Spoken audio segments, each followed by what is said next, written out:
오늘 이 아침에는 마가복음 10장 35절에 45절 본문으로 말씀 나누겠습니다.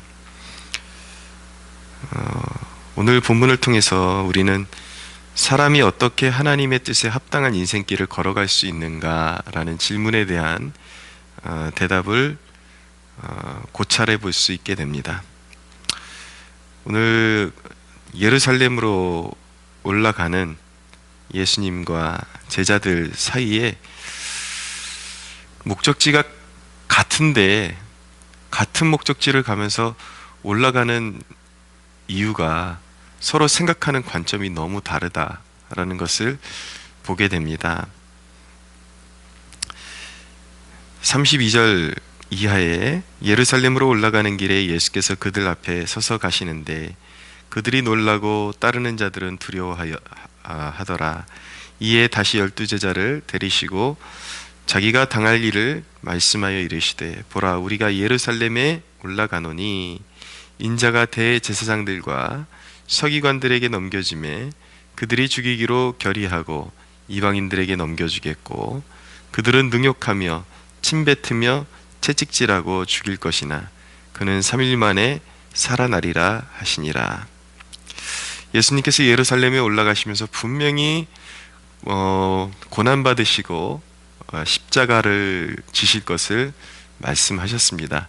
그 십자가를 관통해서 다시 살아나는 부활의 생명으로 일어나실 것을 말씀하셨는데 아직까지 제자들의 그 눈과 귀가 가리워져서 이것이 무엇을 의미하는지 잘 깨닫지 못했던 것입니다. 그래서 분명히 주님께서는 고난을 말씀하시는데 제자들의 귀에는 무엇만 들려오냐면 예루살렘과 희미하게 다시 사는 것, 아마 그 정도만 들려왔던 것 같습니다. 그러니까 예루살렘이 어떤 것입니까? 당시 유대 종교의 중심지 아닙니까? 그러니까 뭔가 이분이 메시아라고 생각하고 따랐는데 아마 굉장한 그 권세 가운데 예루살렘을 접수하시고 뭔가 큰 그런 혁명 같은 사건을 일으킬 것으로 그렇게 기대했던 것 같습니다. 그러니까 전혀 주님이 말씀하시는 것과 다른 이야기를 하죠. 목적지는 같은 지금 길을 걷고 있는데 특별히 오늘 세베대의 아들 야고보와 요한이 35절 이하에 보면은 예수님 앞에 자신들의 그런 요구사항을 구하는 대목이 나오는데 전혀 예수님의 그 의도와 목적과 그 예루살렘을 올라가시는 그 뜻과 전혀 언밸런스한 그런 요구를 하고 있다는 것을 보게 됩니다. 같은 목적지를 바라보고 있는데 같은 사명지를 바라보고 있는데 이런 오해들이 생긴다라는 것이죠. 이것이 바로 우리의 모습 아닌가 생각이 됩니다. 신앙을 오해하고 주님과 함께 걸어가는 길이 목적지는 희미하게 알고 있는 듯하지만 전혀 그 길이 무엇을 의미하는 것인지 알지 못하는 우리의 모습 같기도 합니다. 그렇게 세베대의 아들들 이 야고보와 요한은 주님 앞에 이제 미리 한 자리씩을 이제 구하는 모습을 보여주고 있습니다. 선생님이여 무엇이든지 우리가 구하는 바를 우리에게 하여 주시기를 원하옵나이다. 이르시되 너희에게 무엇을 하여 주기를 원하느냐 주님이 물으셨습니다. 여짜오되 주의 영광 중에서 우리를 하나는 주의 우편에 하나는 좌편에 앉게 하여 주옵소서. 어쨌든 이들은 이해하기를 지금 초점이 십자가는 안중에 없고 그게 무엇이 됐든 간에 주님이 영광을 얻으실 때에 그 다시 살아나시는 것에만 포커스를 맞추었든지 이들은 영광 중에 그 이말 그날만을 바라보면서 주님의 좌우편을 구하는 것을 알 수가 있습니다. 그러니까 주님 다음으로 최고 높은 자리에 자신들을 한 자리씩 달라는 그런 청탁이죠.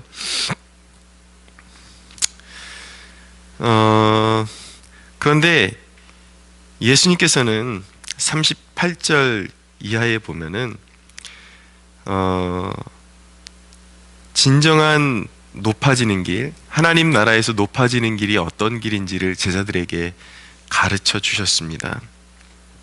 43절 이하에 보면 너희 중에는 그렇지 않을지니, 42절 이하에 읽겠습니다. 예수께서 불러다가 이르시되 이방인의 집권자들이 그들을 임의로 주관하고 그 고관들이 그들에게 권세를 부리는 줄을 너희가 알거니와 너희 중에는 그렇지 않을지니 너희 중에 누구든지 크고자 하는 자는 너희를 섬기는 자가 되고 너희 중에 누구든지 으뜸이 되고자 하는 자는 모든 사람의 종이 되어야 하리라. 인자가 온 것은 섬김을 받으려 함이 아니라 도리어 섬기려 하고 자기 목숨을 많은 사람의 대속물로 주려 함이니라 라고 말씀해 주셨습니다. 저는 전혀 다른 소리 하는 제자들, 이해력이 부족한 제자들, 깨닫지 못하는 제자들에게 끝까지 주님께서 정말 하나님 나라에서 높아지는 것이 무엇인지 차근차근 설명해 주시는 이 대목을 보면서 주님은 정말 인내하시고 끝까지 제자들을 인내하시면서 양육하시는 진정한 목자이시구나 라는 것을 다시 한번 엿볼 수 있게 되었습니다. 좀 짜증낼 만도 하신데 이렇게 못 알아듣냐. 이것이 바로 우리의 모습이고 여느 신앙인들의 모습인데 주님은 못 알아듣는다고 그들을 가르치는 것을 포기하지 아니하시고 끝까지 차근차근 설명해 주시고 그것이 자신이 걸어가는 길이 무엇을 의미하는지 그것을 이렇게 알게 해 주셨다라는 것입니다. 그래서 언제 깨달을지는 모르지만 주님은 차근차근 그들을 가르치는 일을 결코 포기하지 않으셨다라는 이 대목이 굉장히 저에게는 인상 깊게 와 닿습니다. 주님은 가장 높아지는 길이 어떤 길인가? 주님의 제자들에게 있어서 생명을 주는, 자신의 생명을 주는 섬김이 가장 높아지는 길임을 가르쳐 주셨습니다. 근데 제자들이 이것을 듣고 바로 깨달을 수 있었던 것이 아니라는 대목이 참 중요합니다. 제자들이 이 사실을 실제로 깨닫는 데는 어떤 일련의 과정이 있었다라는 것에 우리가 주목할 필요가 있는 것이죠. 첫째는 이들이 십자가와 부활을 실제로 경험하고 나서 이들의 태도와 이해력이 이제 바뀌게 됩니다. 변화되게 됩니다. 그러니까 십자가와 부활을 말로만 들었을 때와 그것을 삶에서 체험했을 때 그 눈뜨는 그 강도와 보는 시야가 완전히 달라지고 각도가 달라진다라는 것을 알게 됩니다.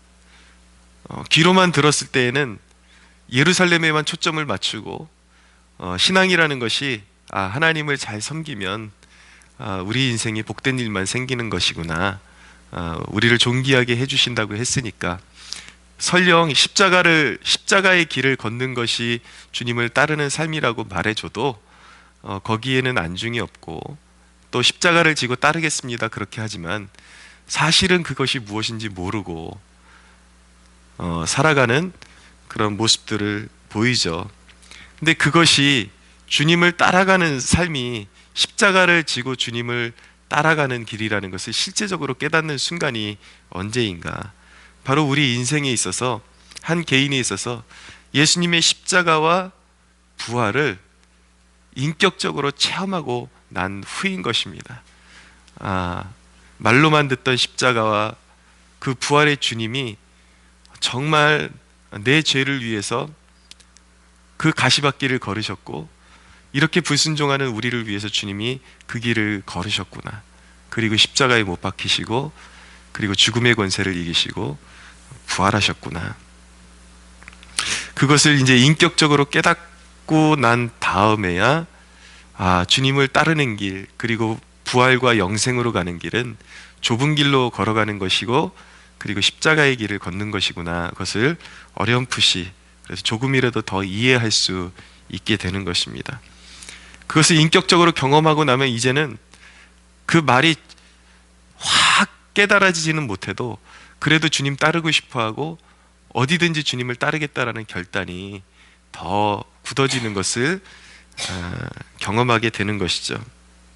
그런데 단순히 그것을 인격적으로만 경험하는 그 사건으로만 한 명의 진정한 그리스도인 예수님의 제자가 빚어지지 않습니다. 한 가지 과정이 더 필요한 건데 무엇이냐면, 하나님의 크신 섭리가 임해서 실제적으로 우리의 삶이 그 십자가에 동참하는 길로 밀어 넣어야, 그래야 그때부터 그 길이 섬김의 길이요 십자가의 길이라는 것을 이제 몸으로 이제 체득하기 시작하는 것입니다. 우리가 자아의 죽음, 요즘 제가 이제 그 설교하면서 자아의 죽음에 대해서 많이 이야기를 하고, 우리가 예수님을 믿는 순간 이미 선언적으로 우리가 성령이 내주하기 시작하시는 그 순간, 거듭나는 그 순간에 사실은 자아의 죽음이 선언된 것입니다. 나의 옛사람이 그리스도의 십자가와 함께 장사되고, 그리고 주님의 부활의 능력과 함께 새 사람으로 다시 살아난 것을 선언한 것이죠. 그리고 그것이 영적으로 실제적으로 일어난 일임에도 불구하고 그것이 우리의 삶에 현상적으로 그 십자가의 능력이 나타나기 위해서는 그것이 단순히 우리가 예수님 영접하고 세례받고 이것으로 이루어지지 않습니다. 그리고 그 신앙의 여정이 시작된 다음에 우리는 하나님의 말씀 앞에 끊임없이 서면서 부딪히고, 내 의지와 결단을 통해서 옛 자아를 끊임없이 내려놓고 십자가의 길로 걸으려는 그런 노력이 수반되고 또 필요하죠. 그런데 우리가 의지로 바둥바둥 우리가 내 자신을 내려놓는다고 할지라도, 그것이 마치 비유를 들면은 망망대해 안에서 사람이 그 물속에서 푸닥푸닥푸닥 자기가 물장구를 치면서 헤엄치면서 오랜 동안 헤엄친 것 같지만 불과 몇 미터 앞으로 나가지 못하는 그러한 우리의 모습과 같다라는 것이죠. 그러니까 진정한 십자가를 경험하는 것은 단순히 우리의 노력으로 결코 이루어지는 것이 아닙니다. 하나님의 은혜로 파도가 한번, 확 큰 파도가 한번 우리의 삶 가운데 휩쓸려 오면 인생의 방향이 갑자기 확 바뀌어버리는 것이죠. 내 의지로 그 안에서 푸닥푸닥푸닥거리고 해봤자 길게 나가면 50m, 100m, 뭐 수영 잘하는 사람들은 그 이상 나갈지 모르겠지만 언제든지 그 인간의 한계 안에서 결코 내 자신을 내려놓는다고 내려놓지만 그것조차도 내 한계에 대해서 내려놓을 수밖에 없는, 결국 궁극적인 변화를 그렇게 크게 경험하지 못하지만 하나님이 큰 섭리 가운데 큰 파도를 한번 확 밀어오시면 인생의 방향이 갑자기 확 바뀌고, 내가 수십 분 동안 푸닥거리고 물장구를 치고 노력해도 할 수 없는 그 거리를 이동하게 되는, 그리고 방향이 완전히 바뀌게 되는 그런 역사가 삶 가운데 일어나게 되는 것입니다. 그러니까 우리의 삶 가운데 내 스스로의 노력으로 맥을 못 추는 상황 가운데로 하나님께서 확 밀어넣으실 때가 있다라는 것이죠. 그것이 어떤 사람에게는 몸의 질병으로 나타나기도 하고, 경제적인 어려움으로 나타나기도 하고, 삶의 여러 가지 그런 역경으로 나타나기도 하는데, 여느 때에 경험하지 못하는 내 스스로의 힘으로 해결할 수 없는, 마치 갇힌 듯한, 그리고 더 이상 내 힘으로 노력할 수 있다라고 말할 수 없는 지경까지 하나님이 인도해 주신다라는 것입니다. 뭐 여과 없이 그냥 저의 그런 속내, 한 목회자의 속내를, 그리고 이 목회의 과정을 좀 짤막하게 간증을 하자면, 저 또한 여느 그런 신학생들과 별반 다르지 않고 한때 목회 지망생들이 꿈꾸던 그런 일들을 동일하게 꿈꾸던 한 사람이었다고 말씀드릴 수가 있습니다. 그러니까 목회를 시작하면서 그 길이 어떤 길인지 잘 알지 못하지만 내 생명 주님께 드립니다. 그 길이 어떤 길이라도 따라가겠습니다. 라고 그렇게 고백하고 내 삶을 목회자로 결단을 하고 드렸지만 막연하게 주님이 예루살렘으로 올라가자라고 말씀하셨겠죠. 근데 저 또한 그 목적지가 예루살렘, 사람들의 종교적으로 인정받는 지도자, 사람들이 환호하는 지도자, 그리고 목회에 있어서 굉장히 큰 성과를 이루고 번영하는 목회자, 그것을 이렇게 한때 꿈꾸던 시절이 있었습니다.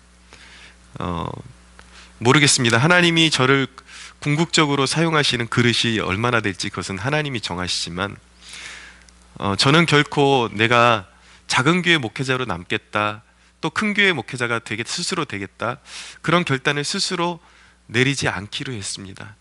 왜냐하면 그 그릇은 하나님이 정하시는 것이고 하나님이 목적이 있어서 인도하시는 그 방향성인 것이지 내가 결정하는 부분이 아니기 때문에 그것은 제가 함부로 판단할 수 있는 부분이 아니라고 생각을 합니다.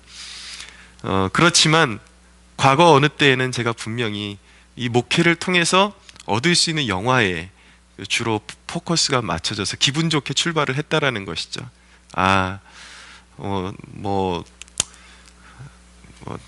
누구나 그런 왕자병이 있지 않겠습니까? 노래 부르는 연예인들도 자기 노래가 최고인 줄 알겠죠. 목회자들도 그런 것이 있습니다.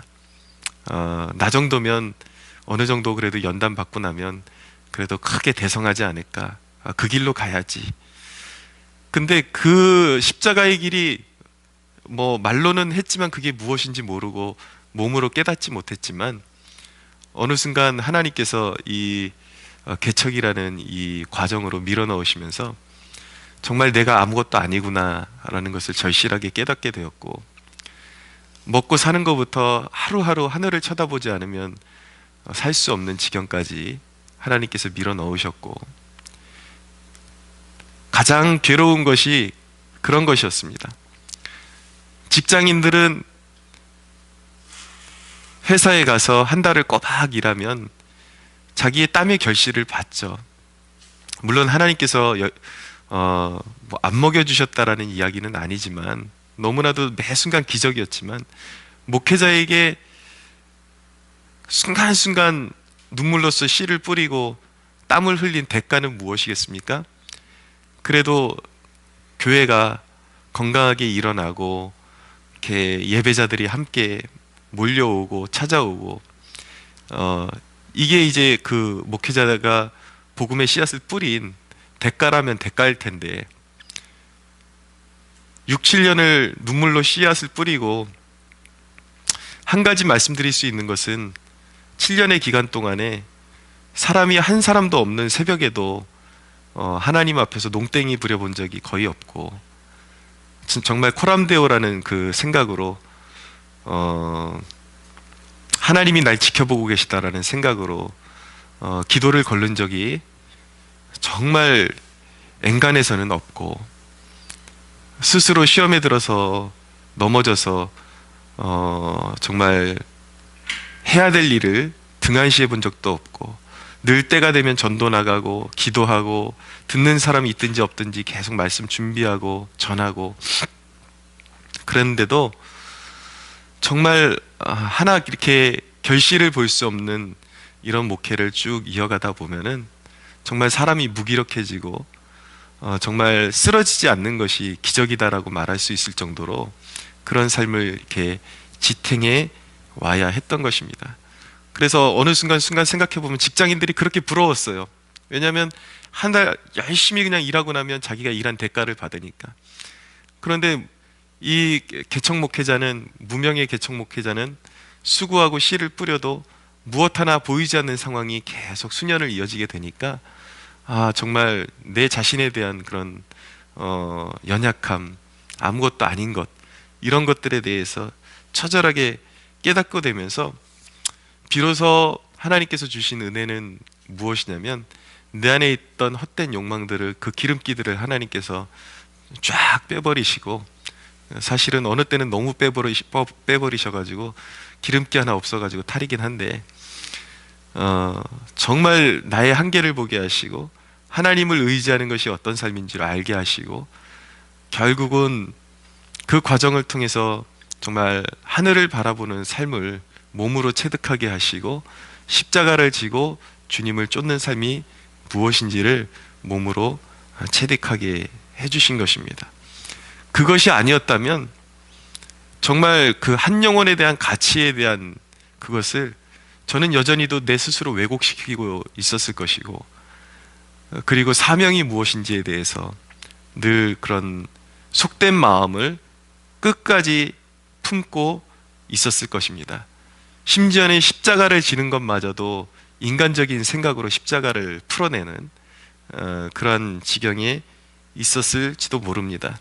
근데 저는 이 과정, 하나님께서 섭리 가운데 한 사람을 확 큰 파도를 치셔가지고 거부할 수 없는 십자가의 길로 걸어가게 만드시는 것을 저는 몸으로 십자가를 배우다라고 그렇게 정의를 내리고 싶습니다. 하나님께서 우리의 몸으로 전 인격으로 십자가를 체험하도록 그렇게 이끌어 주신다라는 것이죠. 제자들에게 그런 과정을 통해서 비로소 십자가가 무엇인지, 그리고 마침내 도래하는 부활의 영광이 무엇인지를 가르쳐 주셨다라는 것입니다. 사랑하는 여러분,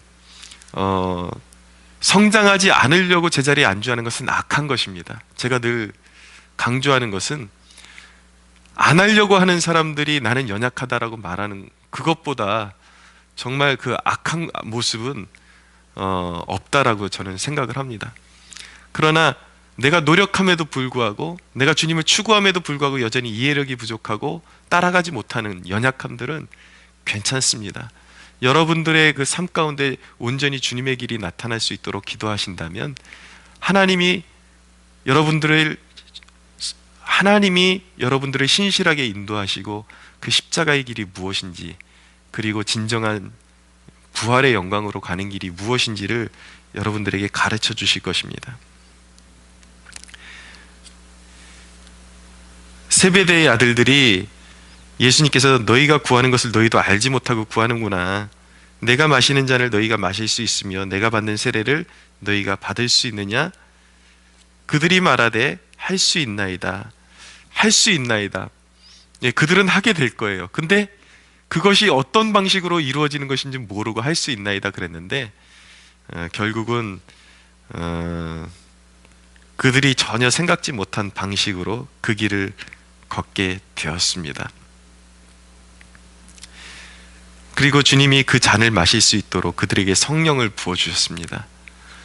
하나님께서 결코 우리에게 생짜로 수술하지 않습니다. 우리를 고치실 때에 사모하는 자들에게 성령을 부으시고 그 좁은 길을 걸어갈 수 있도록 넉넉히 연료도 공급해 주시고 격려해 주십니다. 두려워하지 마십시오. 은혜를 사모하십시오. 하나님이 성령을 부어주시고 그 가시밭길, 그 좁은 길도 기쁨으로 걸어갈 수 있는 능력을 부어주신다는 것을 신뢰하십시오. 야고보는 이후에 어떻게 됐습니까? 헤롯에 의해서 순교의 잔을 마시게 되었습니다. 예수님께서 내가 온 것은 자기 목숨을 많은 사람의 대속물로 주려 함이라고 말씀하셨는데, 너희도 이 잔을 마셔야 한다라고 말씀하셨는데, 결코 인간의 힘으로는 할 수 없는 일을 야고보가 할 수 있게 되었습니다. 초대교회의 부흥의 미랄이 되기 위해서 자기의 생명을 바쳐서 주님께 드린 인물이 되었습니다. 사도 요한은 어떻게 되었습니까? 로마의 핍박 가운데 반모섬에 유배되어서 요한계시록을 계시를 받아서 기록하게 됩니다. 요한계시록이 무엇입니까? 오늘날 잘못된 말세론자들이 이야기하는 그런 이상한 책이 아니라 정말 세상의 압제 아래서 영적으로 물리적으로 핍박받는 하나님의 백성들에게 최종적인 승리를 선포하는 예언의 책인 것입니다. 그리고 하나님 나라를 대적하는 악한 자들에 대한 심판을 선고하고 그 고난의 길을 묵묵히 걷고 있는 하나님의 백성들에게 장차 도래할 하나님 나라의 영광과 어린 양 예수 그리스도와의 혼인잔치와 그 영원토록 이어질 새 예루살렘, 이것을 보여주면서 이 땅이 전부가 아니라 그리스도의 이름을 위해서 그 십자가의 길을 걷는 모든 백성들에게 허락된 영화로운 승리와 그 영광을 보여주는, 고난의 한복판에서 그 영광을 보여주고 그리스도를 떠나지 않게 하고 그 십자가의 길에서 고든 길로 갈 수 있도록 끝까지 믿음을 배반치 않고 격려하고 응원하고, 그리고 때로는 충고하고 영적으로 세워주는 그런 역할을 감당했던 사람이 사도 요한이다 라는 것을 알게 되는 것입니다. 이것이 바로 주님께서 제자들이 걸어가기를 원하셨던 길인 것입니다. 결국 이것이 동일하게 바로 저와 여러분들의 부르심의 목적이라는 것을 이해해야 하는 것입니다. 여러분들의 삶 가운데 고난을 주신 목적이 있고 뜻이 있는데 그것을 몸부림쳐서 그냥 그것을 거기서 풀려나는 것만이 축복인 줄 알고 잘못 구하게 되면 하나님과 여러분들의 뜻이 어긋나게 되면 계속해서 고통스러운 거예요. 여러분들이 하나님 나라를 어디서 경험해야 되냐면 지금 고통받고 있는 그 자리에서부터 하나님 나라, 하나님의 임재를 경험하기 시작해야 하는 것입니다. 그것을 배우지 못하면 상황적으로 여러분들의 지금 당면한 삶의 역경이 지나간다 할지라도 여러분들은 고통받을 수밖에 없어요. 왜냐하면 그것이 세상의 법칙이에요. 영적인 법칙이에요. 지금 하나님 나라를 경험해야 환난 중에도 세상의 어떤 그 환경에 휩쓸리지 않고 변치 않는 주님의 십자가의 군병으로 세워질 수 있게 되는 것입니다.